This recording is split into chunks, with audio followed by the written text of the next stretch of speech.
बच्चों, मैं Manoj Kumar, physics lecturer, Saraswati Shishu मंदिर इंटर कॉलेज केशवपुरी मुजफ्फरनगर। आज हम पढ़ेंगे अध्याय विद्युत धारा का एक टॉपिक है सेलों का संयोजन। सेलों को कैसे जोड़ते हैं, कितने प्रकार से जोड़ते हैं, आप पढ़ेंगे। पहले तो आप ये समझिए कि सेलों को हमें जोड़ने की ज़रूरत क्यों पड़ी। सेल का काम क्या होता है, इससे पहले लेक्चर में मेरे साथी अध्यापक बता चुके हैं, आप वो वीडियो भी देख सकते हैं। पर थोड़ा सा मैं आपको बताऊंगा सेल का काम क्या है। देखिए, शॉर्टकट में बताऊंगा बहुत जल्दी करके, चूँकि टॉपिक मेरा सेलों का संयोजन है। हमारे पास जो चालक होते हैं, चालक में होते हैं मुक्त इलेक्ट्रॉन। मुक्त इलेक्ट्रॉन अनियमित गति करते हैं। अब अनियमित जब गति करते हैं मुक्त इलेक्ट्रॉन, तो हम उस पर लगाते हैं सेल या बैटरी। सुना होगा आपने, बैटरी लगाते ही या सेल लगाते ही वो जो मुक्त इलेक्ट्रॉन होते हैं उन पे बल लगता है, और बल लगने से वो निश्चित दिशा में चल पड़ते हैं, यानी इलेक्ट्रॉनों का चलना, यानी आवेश का प्रवाह शुरू हो जाता है और धारा बहने लगती है।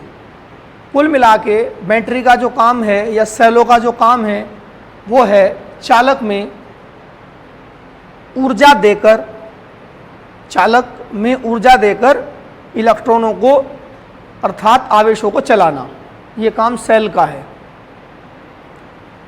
अब सेलों के संयोजन की जरूरत क्यों पड़ी। हमारी जो सिंगल सेल है, सिंगल सेल हमारे दैनिक जीवन के कामों में इलेक्ट्रॉनों को इतनी ऊर्जा नहीं दे पाती कि उससे दैनिक जीवन के काम किए जा सके। जैसे हमारी गाड़ी है, गाड़ी का सेल्फ लगाना है, गाड़ी स्टार्ट करनी है, तो उसमें अगर सिंगल सेल हम लगा देंगे तो सिंगल सेल चालक में इलेक्ट्रॉनों को इतनी ऊर्जा नहीं दे पाएगी कि वो इलेक्ट्रॉन जाएं और गाड़ी के सेल्फ को चला दें और गाड़ी स्टार्ट हो जाए।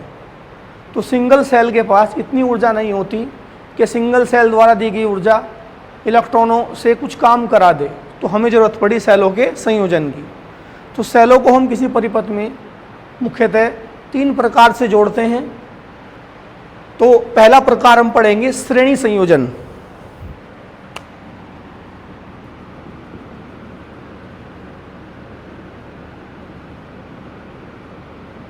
श्रेणी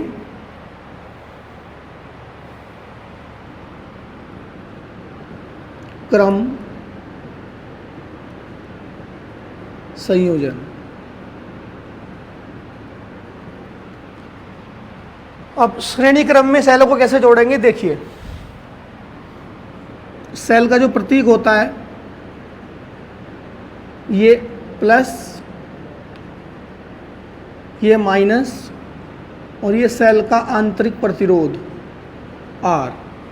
ये पहली सेल। श्रेणी क्रम में जोड़ने का मतलब एक सेल के बाद दूसरी सेल जोड़ते जाना। प्लस,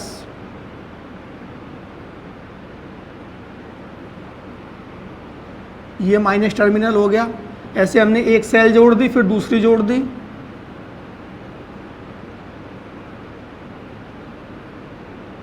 ये तीसरी जोड़ दी। तो पहली, दूसरी, तीसरी, डॉट डॉट डॉट, ऐसे ही हम यहाँ जोड़ेंगे एनवी सेल।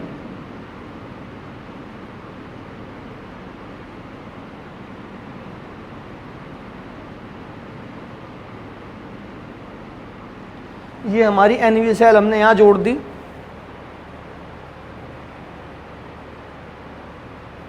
इसमें एक बात ध्यान रखना है, एक सेल का नेगेटिव, एक सेल का पॉजिटिव, फिर सेल का नेगेटिव, अगली सेल का पॉजिटिव। इस प्रकार से ये बन जाएगा आपका श्रेणी क्रम। एक सेल के पॉजिटिव नेगेटिव से अगली सेल का पॉजिटिव, फिर अगली सेल के नेगेटिव से अगली सेल का पॉजिटिव, ऐसे ही अगली सेल के नेगेटिव से अगली सेल का पॉजिटिव। इस प्रकार से बनेगा श्रेणी क्रम, यानी एक सेल के बाद दूसरी सेल जोड़ते जाना। बस ध्यान रखना कि एक सेल का नेगेटिव, फिर दूसरी का पॉजिटिव, फिर अगली सेल का नेगेटिव, फिर दूसरी का पॉजिटिव। ऐसे करते करते श्रेणी क्रम बन जाएगा। कितनी सेलें जोड़ी हैं मैंने यहाँ, 1, 2, 3, फिर यहाँ 4, 5, 6 डॉट डॉट डॉट, ये NV सेल है। अब N सेल जोड़ दी, N का मान कुछ भी हो सकता है, हर एक सेल का विद्युत वाहक बल E है।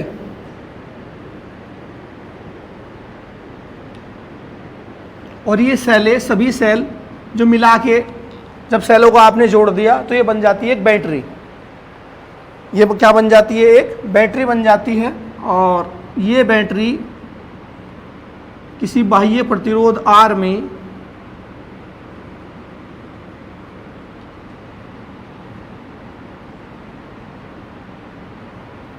धारा भेज रही है। मान लो धारा भेज रही है I। जैसे आपने देखा होगा जो बैटरा होता है आपके घर में इन्वर्टर वाला, उसे अगर खोल के देखा जाए तो उसके अंदर जनरली रूप से कहा जाता है कि प्लेट होती है, प्लेट। वो प्लेट का मतलब ही छोटी छोटी सेल हैं। ये सेल, इन छोटी छोटी सेलों को मिला के ही हमारे घर का वो जो इन्वर्टर का बैटरा है वो बन जाता है। तो एक ये वाला तार होता है जो आप देखते हैं, बाहर जो निकला होता है इन्वर्टर का जो तार बनता है, एक ये होता है और एक ये वाला होता है जिसमें आप तार बांधते हैं। तो ये प्लस और ये माइनस, ये सब अंदर होता है, उसके बाहर आपको ये दिखाई देगा, एक ये प्लस और एक ये माइनस। तो सेलों को जब आप श्रेणी क्रम में जोड़ेंगे तो जोड़ के जो बनेगी वो बनेगी एक बैटरी। मान लो ये बैटरी क्या कर रही है? इस बाह्य प्रतिरोध R में धारा भेज रही है। यह प्रतिरोध आपका पंखा हो सकता है, बल्ब हो सकता है, टीवी हो सकता है, इन्वर्टर हो सकता है, कुछ भी हो सकता है। तो यहाँ आप ध्यान से समझेंगे कि ये जो है R बाह्य प्रतिरोध है। तो इसकी थ्योरी चित्र के अनुसार क्या बनेगी? माना विद्युत वाहक बल E तथा आंतरिक प्रतिरोध स्मॉल r की N सेलें श्रेणी क्रम में जुड़ी हैं। ये सेलें किसी बाह्य प्रतिरोध R में विद्युत धारा प्रवाहित करा रही हैं। तो यहाँ तक की थ्योरी हमने लिखी इसकी ये। अब आगे देखिएगा, अब हमें देखना है ये धारा है कितनी बनेगी, ये धारा कितनी बनेगी। तो पहले हम निकाल लेते हैं ये जो पूरी बैटरी है जिसमें सेलें जुड़ी हुई हैं। ये जो पूरी बैटरी है, एक सेल, दूसरी सेल, तीसरी सेल, चौथी, पांचवी, छठी, इसमें N सेल जुड़ी हुई हैं। तो ये जो सेलें हैं इनसे बनी हुई जो बैटरी है, ये बैटरी पूरी की पूरी बैटरी है, इसका विद्युत वाहक बल कितना होगा? देखिए विद्युत वाहक बल एक प्रकार की ऊर्जा होती है। ऊर्जा, ये वो ऊर्जा होती है, सेल के अंदर वो एनर्जी होती है जो परिपथ में आवेश को चलाती है। तो इसका सीधा तरीका भी है कि श्रेणी क्रम में इस सेल का विद्युत वाहक बल E, तो इसका E दोनों का मिलकर 2E हो जाएगा, फिर इसका E ये 3 हो जाएगा। ऐसे जोड़ दो, या थोड़ा सा इसे लॉजिकली समझो। लॉजिकली कैसे? मान लो यहाँ से कोई आवेश चला, कोई भी आवेश यहाँ से चला, वो यहाँ इस सेल से गुजरा। जब वो आवेश इस सेल से गुजरेगा तो कितनी ऊर्जा लेगा? E। फिर वही आवेश अगली सेल से गुजरा तो वो कितनी ऊर्जा लेगा? E यहाँ से ले ली थी, E यहाँ से लेगा तो कितनी ऊर्जा ले लेगा? 2E। फिर वो आवेश यहाँ से गुजरेगा, समझने के लिए बता रहा केवल लॉजिकली। तो पहले कितनी ऊर्जा ले ली थी उसने? इस सेल से E ली, इससे भी E ली, इससे भी E ली, तो यहाँ तक आने में उसे कितनी ऊर्जा मिल गई? 3E ऊर्जा मिल गई। ऐसा समझिए जैसे कोई चीज़ चल रही है, एक आदमी ने धक्का लगाया, ऊर्जा मिली, फिर वो आवेश यहाँ पहुँचा, इसने भी धक्का लगाया और ऊर्जा मिली, इसने भी धक्का लगाया और ऊर्जा मिली। तो जब आवेश यहाँ को गुजरेगा इन सेलों के अंदर, तो प्रत्येक सेल से कितनी ऊर्जा लेगा? हर सेल से ऊर्जा लेगा E। तो यहाँ कितनी सेलें हैं? 1, 2, 3, 4 dot dot dot dot N सेलें हैं। तो जब ये आवेश कहाँ से गुजर जाएगा? परिपथ में चलने वाला आवेश कहाँ से गुजरेगा? जब ये गुजरेगा N सेलों से। किससे गुजरेगा? N सेलों से। तो कितनी ऊर्जा ले लेगा? NE ऊर्जा वो ले लेगा। और विद्युत वाहक बल एक तरह की ऊर्जा ही होती है। तो हम यहाँ क्या लिखेंगे? N सेलों का विद्युत वाहक बल। सीधा भी याद रख सकते हैं कि श्रेणी क्रम में विद्युत वाहक बल जुड़ जाते हैं। इसका E है, इसका E है, इसका E है, तो सारे विद्युत वाहक बल जुड़ जाएंगे श्रेणी क्रम में। ऐसे याद रख लो। या जैसे मैंने बताया विद्युत वाहक बल एक प्रकार की ऊर्जा होती है तो जब हर एक सेल से आवेश गुजरता जाएगा तो यहाँ से गुजरेगा तो ई ऊर्जा लेगा, यहाँ से गुजरेगा तो ई ऊर्जा लेगा, यहाँ से गुजरेगा तो ई ऊर्जा लेगा, और जब एन सेलों से गुजरेगा तो कितनी ऊर्जा लेगा वो, एन ई ऊर्जा लेगा। तो ये विद्युत वाहक बल हो गया सभी सेलों का। इसे अगर आप खोल के लिखें तो ऐसे भी लिख सकते हैं, E plus E plus E plus E, कहाँ तक, एन पदों तक। ई इसका विद्युत वाहक बल, ई इसका, ई इसका, ई इसका, ऐसे करते करते क्या हो जाएगा, जुड़ के एन ई। तो एन ई हो गया भैया एन सेलों का विद्युत वाहक बल या पूरी बैटरी का विद्युत वाहक बल। या शॉर्टकट में ऐसे ही बताते हैं ज़्यादातर कि भाई श्रेणी क्रम में विद्युत वाहक बल जुड़ जाते हैं, तो हमने क्या कर दिया, पूरी बैटरी का विद्युत वाहक बल निकालने के लिए सभी विद्युत वाहक बलों को जोड़ दिया। जी, यहाँ तक समझ में आ गया होगा। अब कितना प्रतिरोध है इस पूरी बैटरी का वो निकालो, और फिर पूरे परिपथ का प्रतिरोध निकालो।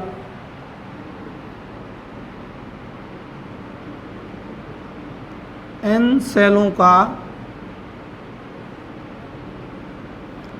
प्रतिरोध, एन सेलों का या पूरी बैटरी का, इसे बैटरी भी कह सकते हैं। अब देखो, अगर मैं इसे अलग से दिखाऊं तो ये आर, ये वाला आर, ये वाला आर, ये कौन से क्रम में है, यहां देखो, ये आर, फिर ये वाला आर, फिर ये वाला आर, ऐसे ही ये सारे आर कौन से क्रम में है, श्रेणी क्रम में है। किस में है, श्रेणी क्रम में। तो एन सेलों का प्रतिरोध क्या बन जाएगा, अगर मैं इसे कहूं कि ये आर एस है, केवल सेलों का, एन सेलों का प्रतिरोध क्या है, आर एस, तो कैसे जोड़ोगे, R plus R plus R, कहाँ तक, एन पदों तक। तो आर एस क्या बनेगा, आर एस बन जाएगा एन आर। ये बन गया भाई इस बैटरी का आंतरिक प्रतिरोध। अब आप जानते हैं इन सब का हमने एक बना लिया, इन सब का एक बना लिया, तो इसे एक बना दो, चित्र से समझो। इन सब सेलों का प्रतिरोध क्या हो गया, एन आर, और इसके साथ देखो कौन जुड़ा हुआ नीचे, यहाँ देखो नीचे, इसके साथ जुड़ा हुआ है आर।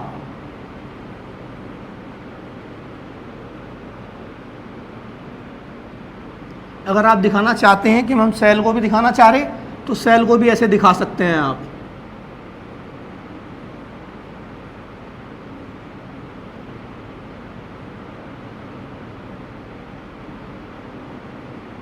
ये मैंने सारी सेलें दिखा दी यहाँ, ये समझिए आप, जितनी भी थी, इनका जो विद्युत वाहक बल मैंने क्या दिखा दिया, एन ई हो गया सबका, और ये सारे प्रतिरोध मिलके कितने हो गए, एन आर हो गए, और ये बाह्य प्रतिरोध हो गया आर।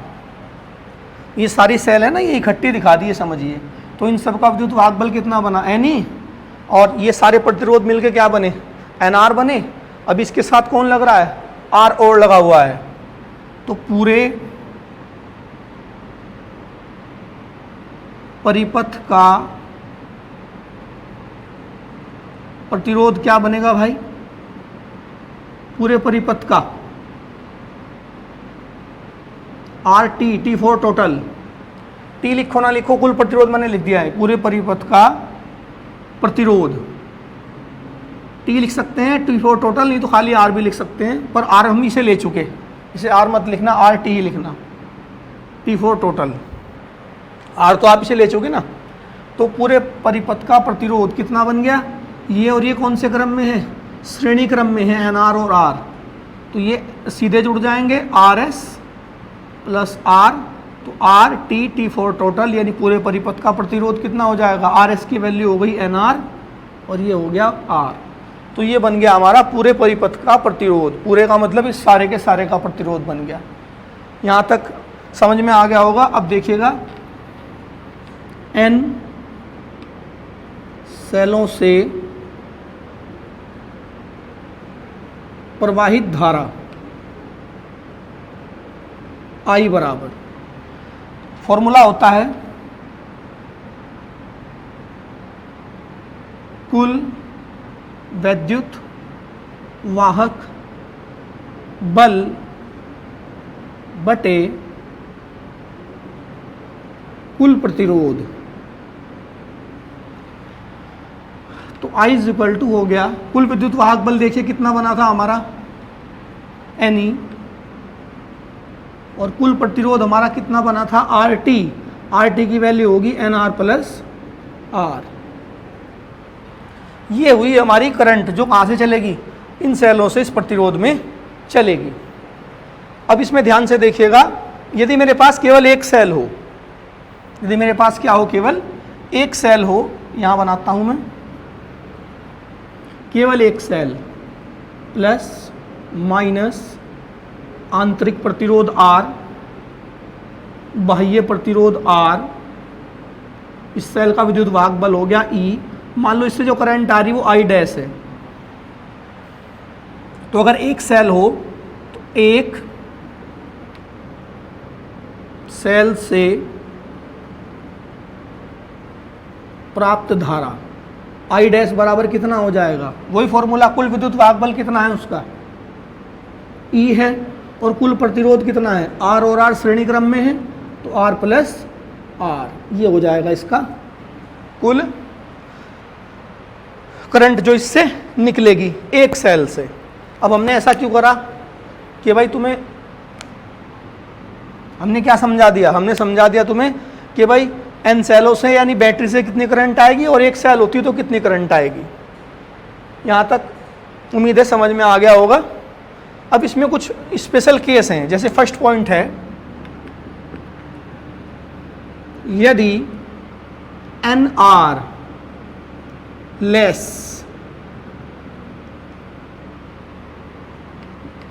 यदि NR का मतलब ये जो पूरी बैटरी का जो प्रतिरोध है, अगर ये बहुत कम हो, बहुत कम हो किससे, बाह्य प्रतिरोध से। फिर से सुनिएगा, यदि NR का मतलब इस बैटरी का जो आंतरिक प्रतिरोध है वो किससे कम हो, बाह्य प्रतिरोध से बहुत कम हो, तो बहुत कम चीज़ को हम नगण्य मान लेते हैं। तो समीकरण 1 व 2 में NR, सॉरी ऐसे लिखते हैं, समीकरण 1 में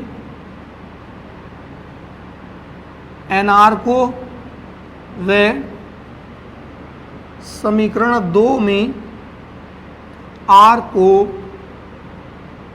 R की तुलना में नगण्य मान लेते हैं। जो चीज़ छोटी है इसे छोड़ देते हैं। तो देखिए, तो समीकरण 1 में हमें किसे छोड़ देना है, NR को छोड़ देना है, और समीकरण 2 में हमें R को छोड़ देना है।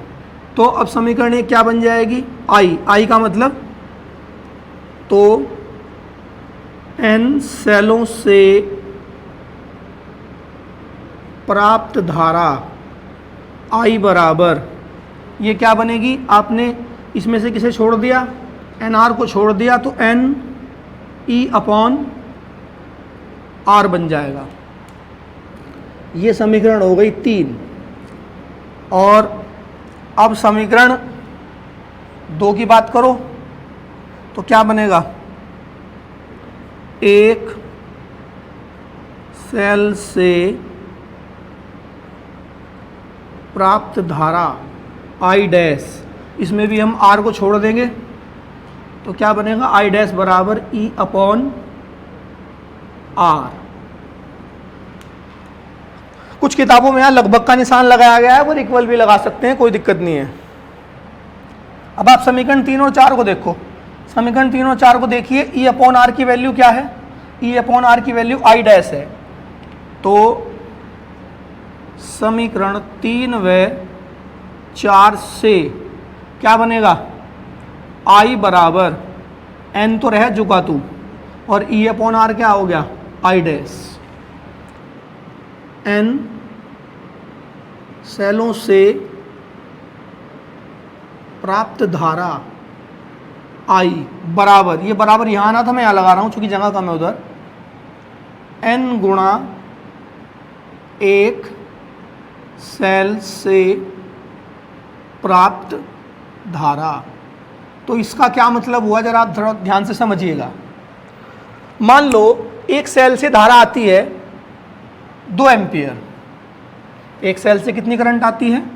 2 एम्पियर। तो यहाँ कितना आ जाएगा? 2, और सेलें लगा रखी है आपने 5, मान लो 5 सेल लगा रखी। तो यहाँ देखिए, मान लिया एक सेल से करंट आती है 2 एम्पियर और सेल लगाई आपने 5, किसमें? श्रेणी क्रम में। तो पूरी बैटरी कितना करंट देगी आपको? तो पूरी बैटरी करंट देगी आपको I बराबर आपका formula N number of cell गुना एक सेल की करंट होगी 2, तो I बराबर 5 दूनी 10 एम्पियर करंट आपको बैटरी से मिल जाएगी। तो जहाँ आपको करंट अधिक चाहिए, कुछ हमारे दैनिक जीवन में ऐसे उपकरण है जहाँ जो ज़्यादा करंट पे चलते हैं, जैसे गाड़ी का सेल्फ है, बहुत ज़्यादा करंट चाहिए उसे स्टार्ट करने के लिए। तो वहाँ हम क्या करते हैं, एक सेल से गाड़ी के सेल्फ को नहीं चला सकते, एक सेल से नहीं चला सकते, तो हम क्या करेंगे, हमें बहुत सारी करंट चाहिए, ज़्यादा करंट चाहिए, तो हम क्या करेंगे, बहुत कम आंतरिक प्रतिरोध वाली, जिनका आंतरिक प्रतिरोध क्या हो, बहुत कम हो, ऐसी सेलों को श्रेणी क्रम में जोड़ देंगे। तो जितनी आप सेलें जोड़ोगे वो N होगा, यहाँ से देखिएगा वो N होगा, और जितनी करंट एक सेल से आ रही है वो वैल्यू यहाँ भरेंगे, तो आपको करंट N गुने में होके मिल जाएगी। तो याद रखना, अगर आपको बहुत अधिक करंट चाहिए तो आपको बहुत कम प्रतिरोध वाली सेलों को श्रेणी क्रम में जोड़ना चाहिए। फिर से सुनिएगा, अगर आपको बहुत ज़्यादा करंट चाहिए तो आपको बहुत कम आंतरिक प्रतिरोध वाली सेलों को श्रेणी क्रम में जोड़ना चाहिए, तो बाह्य प्रतिरोध में करंट N गुना होकर आएगी। मैंने समझा दिया कैसे होकर आएगी। ये था आपका सेलों का श्रेणी संयोजन। अगला टॉपिक हम पढ़ेंगे सेलों का समांतर संयोजन। इसमें एक टॉपिक और रह गया भाई, जरा एक केस और देख लो इसका भी। उससे पहले यहाँ मैं मिटा देता हूँ, इसी में करूँगा दूसरा केस। इसी श्रेणी संयोजन में एक केस और रह गया, समझ लीजिए। यदि इस बार ऐसे करेंगे, यदि ये बैटरी का जो आंतरिक प्रतिरोध है वो बहुत ज़्यादा बड़ा हो बाह्य प्रतिरोध R से, तो अब हम क्या करेंगे, तो समीकरण 1 में R को 1 व सीधा लिखते हैं, 1 व 2 में R को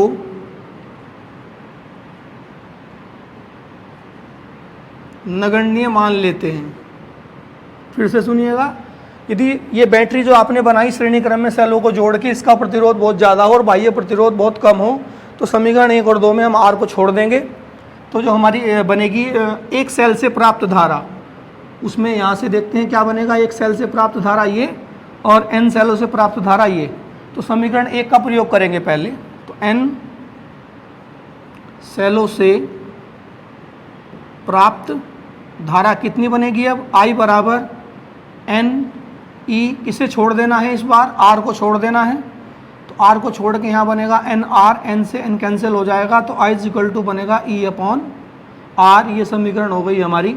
इससे पहले 4 बन गई थी, तो ये 5वीं बनेगी ये। अब इसी प्रकार हम समीकरण 2 में भी यही करेंगे, R को छोड़ देंगे, बड़े R को,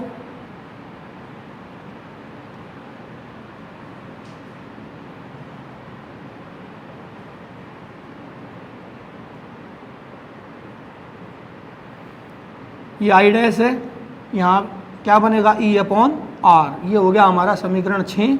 अब समीकरण 5 व 6 को देखिए आप, 5 और 6 में देखो दोनों वैल्यू इक्वल हैं, तो I equal to I dash. इसका मतलब I क्या है, N सेलों से प्राप्त धारा, I डैश क्या है, एक सेल से प्राप्त धारा। तो यहाँ क्या बन जाएगा, यहाँ से हम N हटा देंगे, इसकी थ्योरी लिखेंगे। ये यहाँ के बाद ऊपर I क्या है, N सेलों से प्राप्त धारा बराबर I डैश क्या है, एक सेल से प्राप्त धारा। तो अगर हमने क्या काम करा, ऐसी सेलें जोड़ी यहाँ पे कि जिनका आंतरिक प्रतिरोध क्या हो, बहुत अधिक हो, और बाह्य प्रतिरोध क्या हो, बहुत कम हो, तो आपको इन सेलों को जोड़कर भी करंट कितनी मिलेगी, एक सेल जितनी। फॉर एग्जाम्पल, आपने यहाँ बहुत अधिक प्रतिरोध की बैटरी बना दी, सेलें जोड़ जोड़ के। क्या बना दी, बहुत अधिक प्रतिरोध की बैटरी आपने बना दी सेलों को जोड़ जोड़ के। तो और उसका प्रतिरोध बहुत ज़्यादा है और बाह्य प्रतिरोध कम है, तो मान लो एक सेल से करंट आती है 2 एम्पियर। कितनी आती है? 2 एम्पियर। तो यहाँ 2 भरो, तो एक सेल की करंट बराबर n सेलों की करंट हो जाएगी। तो आप 10 सेल जोड़ो या 20 जोड़ो या 30 जोड़ो, करंट कितनी मिलेगी? एक सेल जितनी ही मिलेगी। इसलिए अगर हमें यहाँ हमने क्या करना है कि अगर बहुत अधिक आंतरिक प्रतिरोध वाली आपने सेलों को जोड़ के आपने बैटरी बना दी, तो वो बैटरी आपको एक सेल जितनी ही करंट देगी।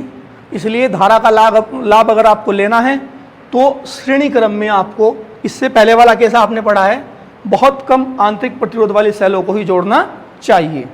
अब अगला टॉपिक है इसमें सेलों का समांतर संयोजन। अगला इसमें है भैया समांतर संयोजन। देखिए अब हम क्या करेंगे, सेलों को समांतर क्रम में जोड़ के देखते हैं क्या रिजल्ट मिलते हैं।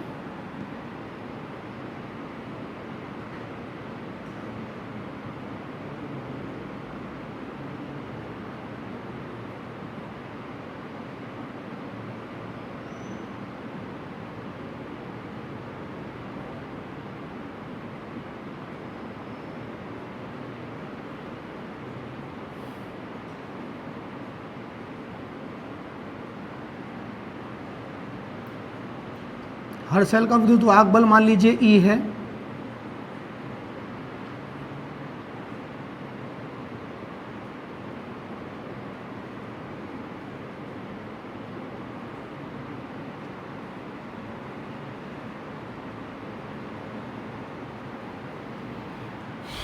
ऐसे ये पहली सेल, दूसरी सेल, तीसरी सेल, ऐसे ही चौथी सेल आएगी।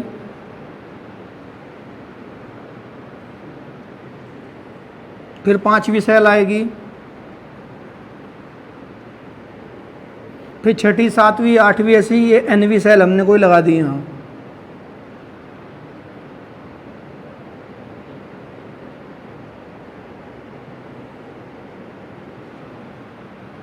विद्युत वाहक बल सब सेलों का E है और आंतरिक प्रतिरोध R है। प्रत्येक सेल का प्लस पॉइंट एक बिंदु से जुड़ा है, प्रत्येक सेल का माइनस पॉइंट किसी एक बिंदु से जुड़ा है। तो ये बनेगा हमारा समांतर संयोजन। कितनी सेलें लगाई इसमें? 1 2 3 4 5 6 डॉट डॉट डॉट, ये nवीं सेल है। और ये सभी सेल मिलके क्या कर रही हैं? किसी प्रतिरोध R में करंट दे रही हैं।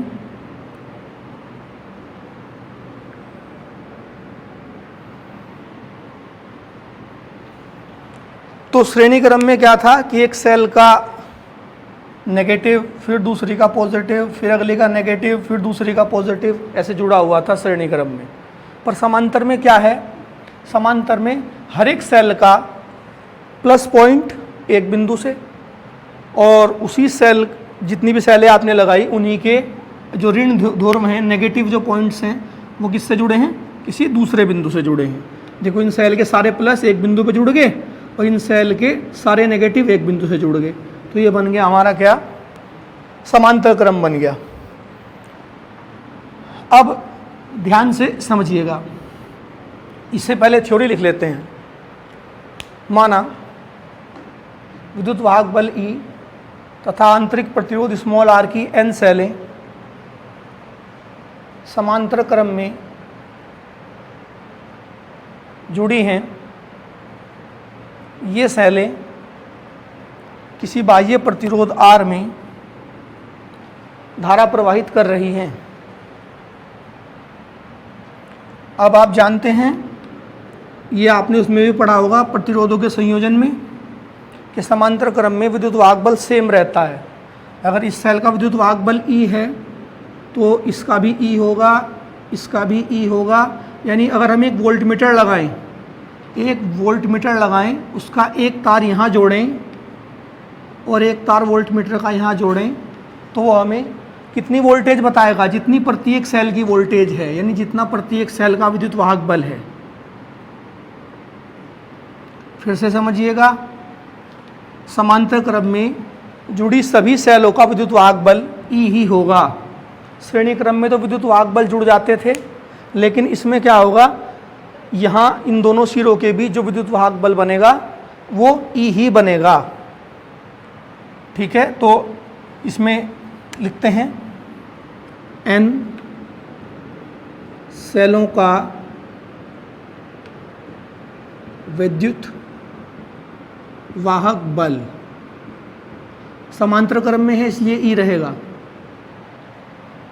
इनके सिरों के बीच विद्युत वाहक बल कितना रहेगा? ई रहेगा। अगर आप ध्यान से देखें, ये सारे जो प्रतिरोध हैं कौन से क्रम में है? आर आर आर आर, ये समांतर क्रम में है। तो अगर मैं अलग से बना के दिखाऊं तो ऐसे हैं, देखो ये पहली सेल का प्रतिरोध आंतरिक, ये दूसरी का, ये तीसरी सेल का, ऐसे ही चौथी, पांचवी, छठी, सातवीं, आठवीं, ऐसे ये एनवी सेल का। ये सारे प्रतिरोध कौन से क्रम में जुड़े हुए हैं? समांतर क्रम में जुड़े हुए हैं। तो आप पहले इनका नेट निकालें, तो हम क्या लिखेंगे? सभी सेलों के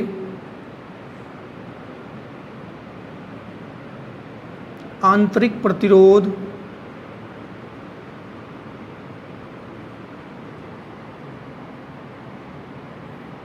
समांतर क्रम में हैं।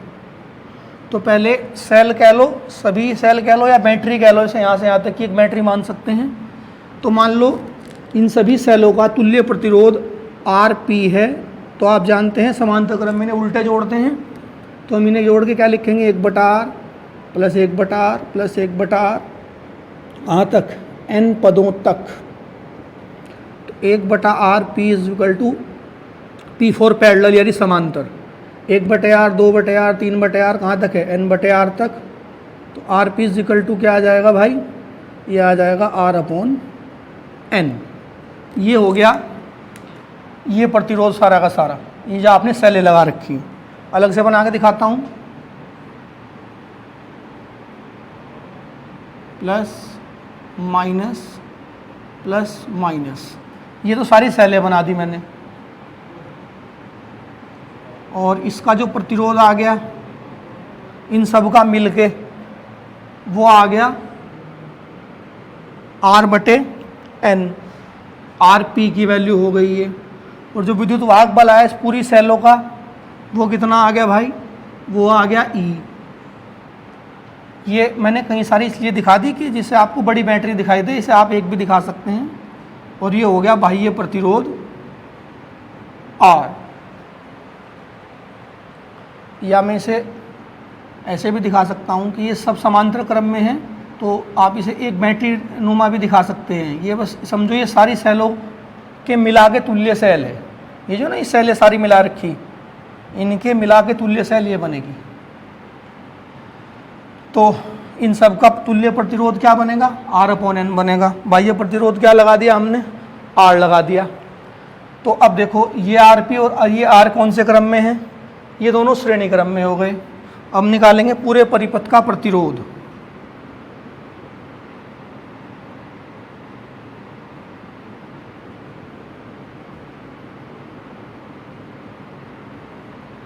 पूरे परिपथ का प्रतिरोध RT/T4 टोटल मान लेते हैं यहाँ। तो RP प्लस R, चूँकि श्रेणी में है दोनों, तो RT is equal to RP की वैल्यू हो गई R/n और प्लस R। तो ये हो गया इस पूरे परिपथ का प्रतिरोध। अब यहाँ से करंट कितनी निकलेगी? तो लिखेंगे N सेलों से प्राप्त धारा I बराबर, फॉर्मूला कुल विद्युत वाहक बल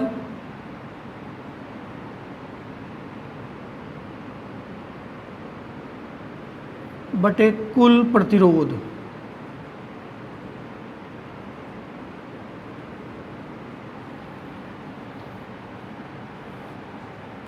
अब I इज इक्वल टू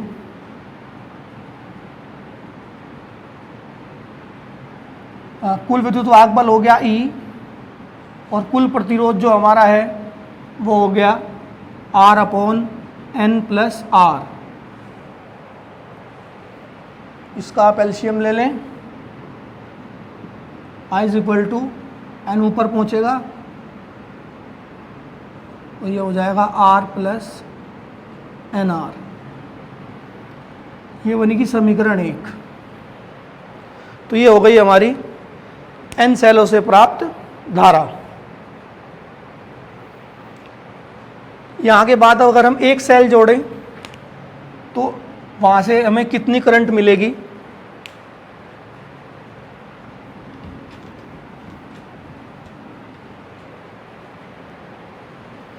अगर एक सेल जोड़ें, खाली एक सेल हो हमारे पास जिसका प्रतिरोध R हो, विद्युत वाहक बल E हो और बाह्य प्रतिरोध R में करंट दे रही हो, तो एक सेल अगर होगी तो I डैश बराबर विद्युत वाहक बल हो गया E, प्रतिरोध हो गया कुल R प्लस R, श्रेणी क्रम में है ना दोनों, तो ये होगी एक सेल की धारा। अब इसमें फिर पहले की तरह से हम 2 पॉइंट डिस्कस करेंगे।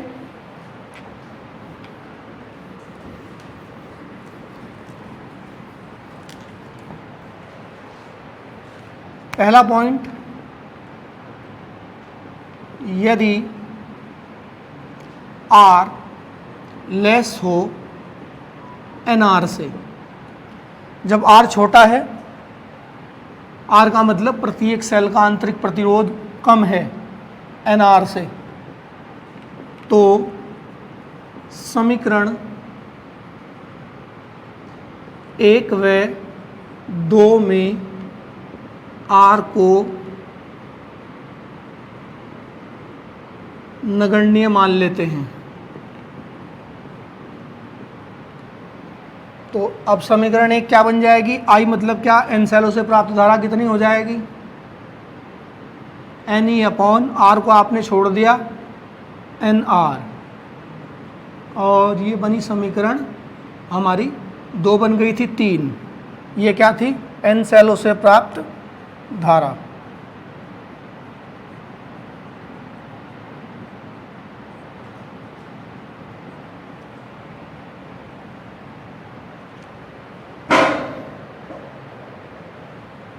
अब यहाँ क्या था?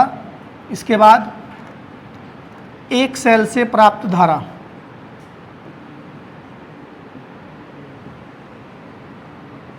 वो थी I डैश, उसमें भी हम स्मॉल r को छोड़ देंगे तो I dash is equal to क्या बनेगा? E upon R। तो n से n कैंसिल हो गया था यहाँ पे, तो समीकरण 3 व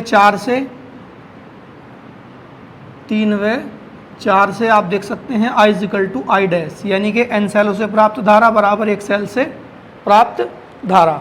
इसका मतलब ये हुआ, अगर आप बहुत कम आंतरिक प्रतिरोध की n सेलें, बहुत कम आंतरिक प्रतिरोध की n सेलें समांतर क्रम में जोड़ोगे तो n सेलों से भी एक सेल जितनी करंट मिलेगी। अब इसका सेकंड केस देखिए।